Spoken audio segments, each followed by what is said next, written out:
حكاية وعد هو لتوثيق هذه الرحلة.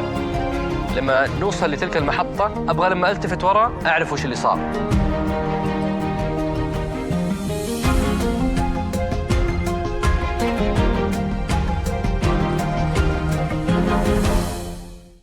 دكتور ماجد، الوضع مو طيب، الوضع مو طيب أبدا. طيب شكرا. وعفي هذا الوزير في ذيك الليلة.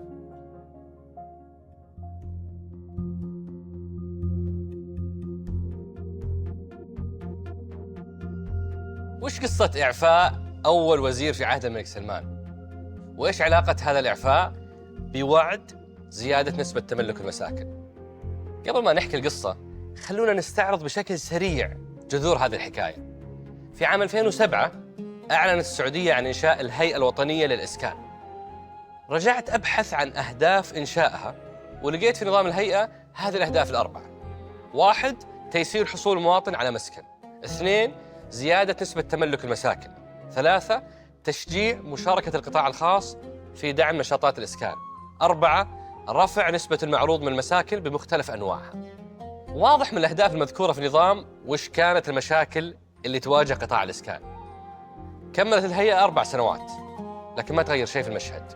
يمكن ناقصهم دعم وتمكين؟ يمكن. لذلك في عام 2011 تحولت الهيئة إلى وزارة للإسكان وتم تخصيص 250 مليار ريال لمشاريعها، وأصبح وزير الإسكان هو رئيس مجلس إدارة صندوق التنمية العقارية. يعني فوق نفوذ وصلاحيات الوزير على وزارة الإسكان أصبح اليوم يقود صندوق التنمية الوطني المعني بالإقراض العقاري. وأعطي الوزير فرصة ثانية امتدت 4 سنوات أخرى بس بدون نتيجة. تولى الملك سلمان الحكم، أعاد تشكيل مجلس وزراء وأعطي هذا الوزير الفرصة الثالثة، لكن قبل ما يكمل شهرين من إعادة تعيين وزير الإسكان صدر قرار إعفائه. وش اللي صار؟ وش الحكاية؟ مرتين الحقيقة شفت الأمير يعني غاضب. قدم أحد الوزراء عرض والله لا يليق. العرض تعرف يعني ترى احنا ما احنا يعني فترة اليوم نعطيه فرصة ومجاملة على حساب الشعب وحساب الوطن، انتهينا من هذه. الأمير لن يجامل القصبي ولا يجامل أقرب الناس إليه، والله لن يجامل أحد من أجل المصلحة العامة. خذها قاعدة وشوفوا تاريخه من يوم ما بدأ ما يعرف المجاملات في ذي الأمور. العرض فعلا، وأنا كان جنبي أحد الوزراء قلت أنا الله يستر والله على هذا العرض، لأنه عرض فعلا فشيلة فعلا كما توقعنا. صار النقاش قال كيف كذا العرض، وجلس يناقش العرض هل هذا صار آخر. طيب شكرا. وعفي هذا الوزير في ذيك الليلة. والسبب أنه العرض اللي قدمه كان مبني على آلية العمل السابقة اللي هي البيروقراطية البحتة. فأتذكر العرض كأنه أمس. وحتى اللي يجلس جنبي في مجلس الاقتصاد والتنمية معالي الدكتور ماجد القصبي الله يذكره بالخير، ومعالي الوزير يقدم العرض كنت أقول له دكتور ماجد الوضع مو طيب، الوضع مو طيب أبدا. جاء لأنه كان عنده إشكاليات مع البلديات، إشكاليات مع المياه، إشكاليات مع الكهرباء، إشكاليات مع المالية والتمويل، وإشكاليات مع كتابة العدل، وإشكاليات مع جهات حكومية بيروقراطية معقدة. فكان جاي ويقول أعطوني صلاحية إني آمر وأنهى وأسوي وكل شيء.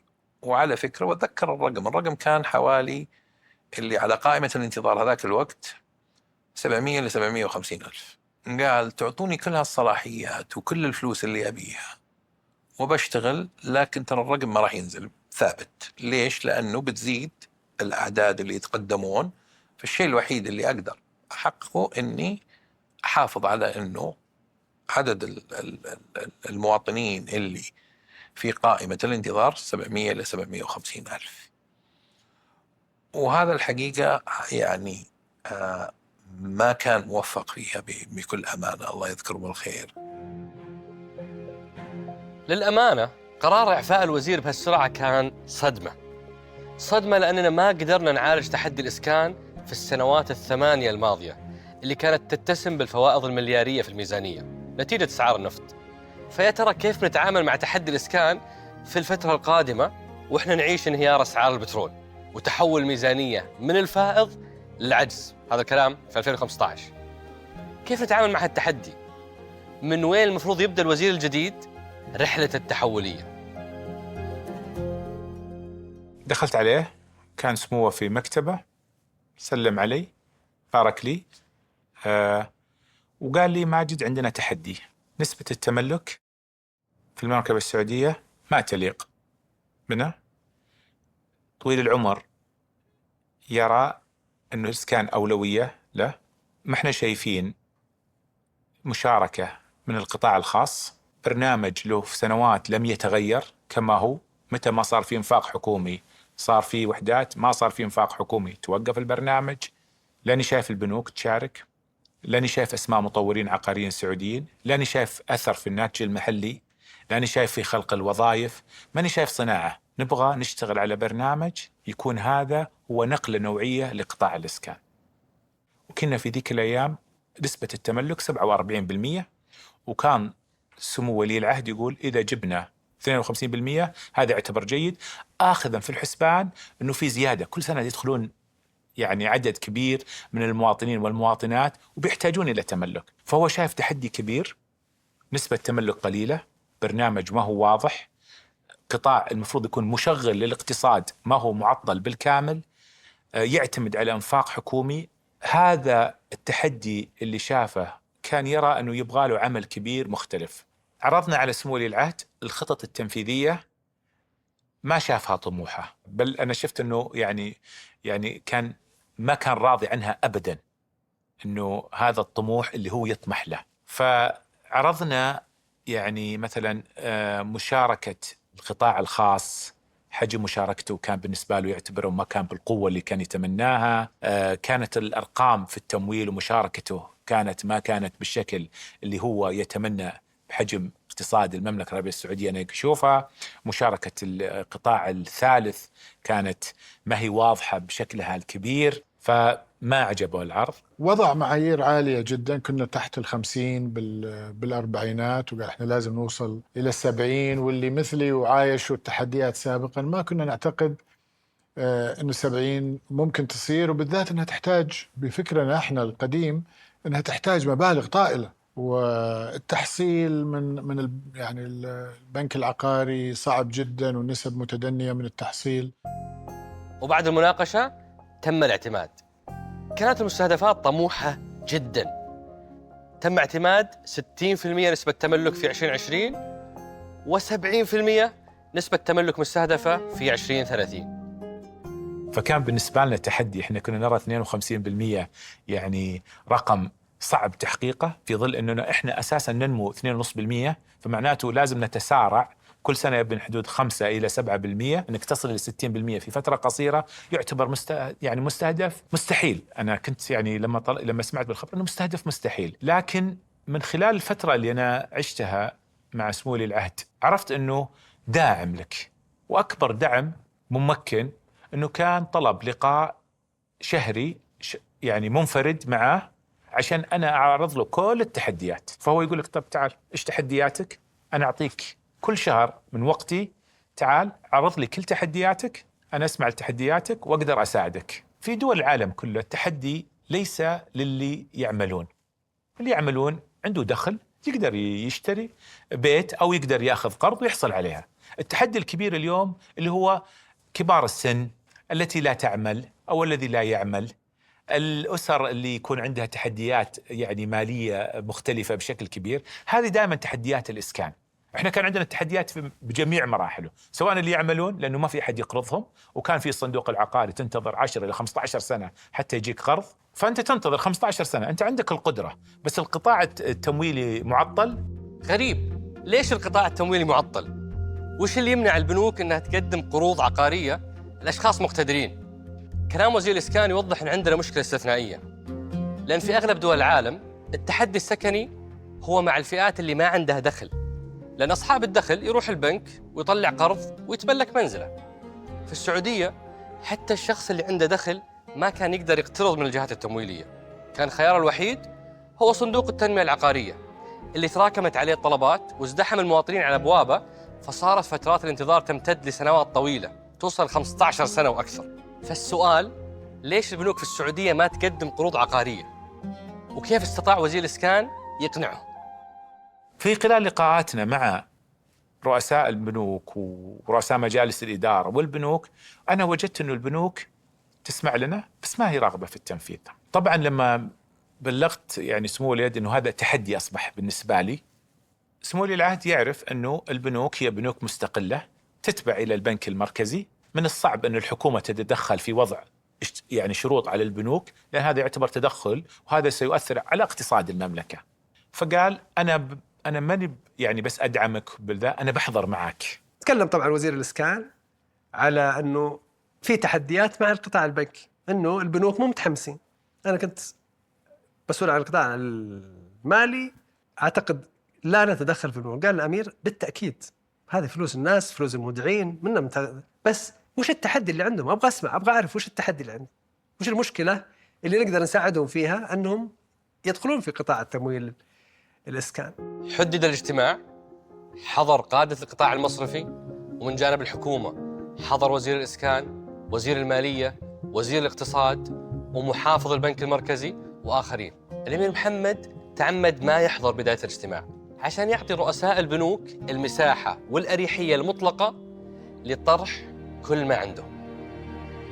لما انتهى الاجتماع دخلت أنا على سموه، وكان معي معالي وزير المالية ووزير الاقتصاد، شرحنا له الاجتماع وشرحنا أنه هذه التحديات وعرفها، وقال خلاص أنا اسبقوني وأنا بجيكم. طلعنا استضرناه، دخل علينا مباشرة. أول شيء شكرهم لحضورهم وقال أنا متأكد أنكم أهدافكم يعني وطنية واقتصادية واجتماعية، وأنتم شركاء معنا في هذا المجال، وإحنا ما نجبر أحد على يعني أنه يشارك إلا إذا كان هو مقتنع، وإحنا سمعنا منكم الآن كل التحديات. أنا بكلف الزملاء يعملون الآن على معالجة هذه التحديات، لكن أتمنى منكم إذا عالجناها أن نرى منكم خطوات إيجابية في هذا المجال. حقيقة الأمير محمد استرسل يمكن في رسائل كما هو عادته، رسائل مركزة، أعطى إيحاء بأنه برنامج الإسكان له اهتمام خاص، أعطى أنه شخصيا سيراقب ويتابع كل ما يعني يعيق أنه هذه المشاكل تنحل، وطلب أنه يكون تقرير يجيله بشكل مستمر على معالجة هذه الخطوات، وشكلت لجنة في مجلس الشؤون الاقتصادية لمتابعة كل هذه التحديات وكيف نعالجها، سواء كانت مع وزارة البلديات أو كانت مع وزارة العدل أو كانت مع الجهات اللي لها يعني علاقة في التحديات اللي موجودة، في ظل أنه البنك المركزي جهة مستقلة تضع ما هو يناسب يعني حفظ استقلالية القطاع المركزي أو البنك المركزي في أداء أعماله بشكل كبير.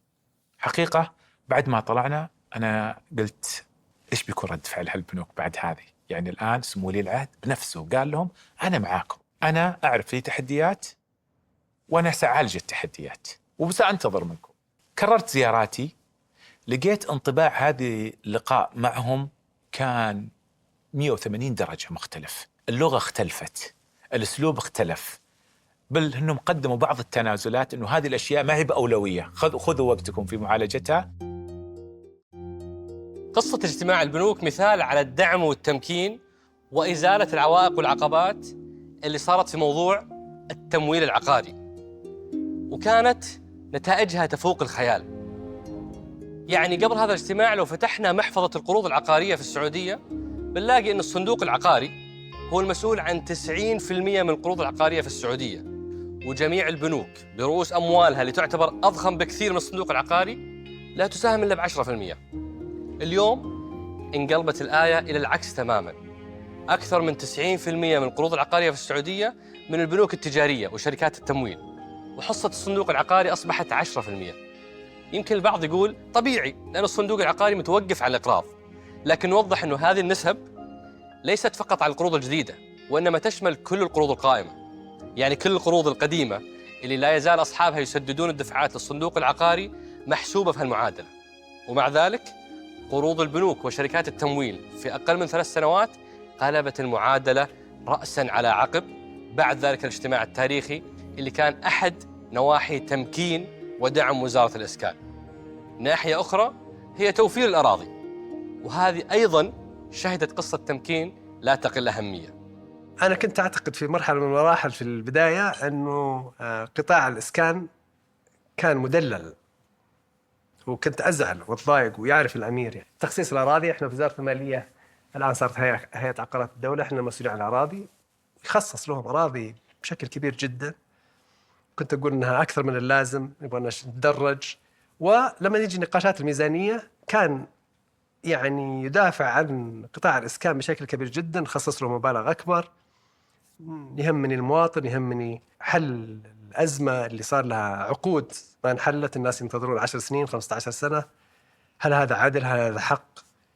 وين شغلنا؟ كيف نخدم المواطنين وحنا بهالطريقة؟ يعني أطلب منه أرض للإسكان، أجد أنه يفرح لما أخذ أرض موقعها جميل ومكانها جميل وأقول هذه للمواطنين. أنا في أراضي طلبتها رفض يعطيني إياها، قال هذه بعيدة مين يسكن فيها، بينما أراضي تعتبر أراضي استثمارية جوهرية يتنافس عليها كثير من الوزارات، وأقول هذه حنوزعها للمواطنين، أجده يقول توكل على الله، الله يبارك فيها.